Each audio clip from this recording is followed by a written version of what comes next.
স্বাগতম নতুন আরেকটি ভিডিওতে। এখন আমি দেখাবো অষ্টম শ্রেণীর তথ্য বুঝে সিদ্ধান্ত নিয়ে অনুশীলনী 6 নম্বর প্রশ্নের উত্তর। এখানে দেওয়া আছে বয়স, দেওয়া আছে রোগীর সংখ্যাটা দেওয়া নেই এবং ক্রমযোজিত গণসংখ্যা দেওয়া আছে। আমাদের বের করতে হবে রোগীর সংখ্যা। আচ্ছা, এটা এখানে রোগীর সংখ্যা বা গণসংখ্যা এটা লেখা থাকতে পারে।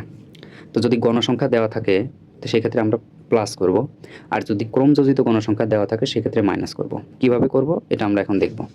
আচ্ছা, এখানে উল্টা দেওয়া আছে, ক্রমযোজিত গণসংখ্যা দেওয়া আছে, কিন্তু প্রত্যেকটা প্রশ্নে থাকার কথা এই রোগীর সংখ্যাটা দেওয়া এবং ক্রমযোজিত গণসংখ্যা বের করতে বলে। তো এখানে যেহেতু উল্টা দেওয়া আছে, উত্তরটাই দেওয়া আছে, আমাদের প্রশ্নটা বের করতে হবে। এই ক্ষেত্রে এই যে ক্রমযোজিত গণসংখ্যায় যেহেতু দেওয়া আছে, সেক্ষেত্রে আমাদেরকে বিয়োগ করতে হবে। কোন জায়গা থেকে বিয়োগ করতে হবে এখন আমি দেখাবো। এই যে ক্রমযোজিত গণসংখ্যা প্রথমটা 5 দেওয়া আছে, প্রথমটা 5 আমরা 5-এর জায়গায় এখানে লিখে দেব। এখন বিয়োগ করব কোনটা থেকে? দেখো এখানে 9 আছে, পরেরটার সাথে বিয়োগ হবে।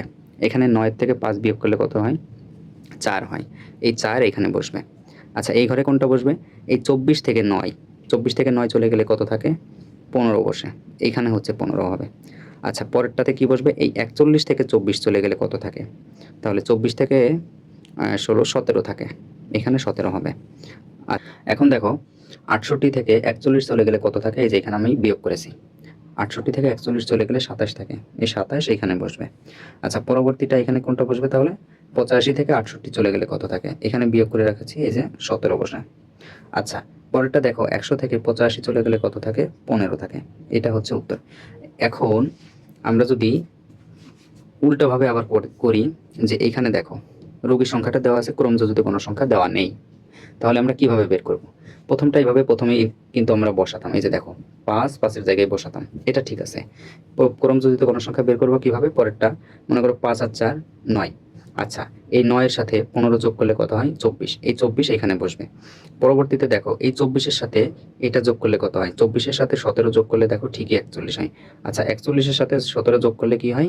এই যে দেখো 41-এর সাথে 27 যোগ করলে দেখো সে 68 হয়। এইবার 68-র সাথে 17 যোগ করলে দেখো 85 হয়, এবং 85-র সাথে 15 যোগ করলে 100 হয়। সবাই আশা করি বুঝতে পেরেছো। ধন্যবাদ।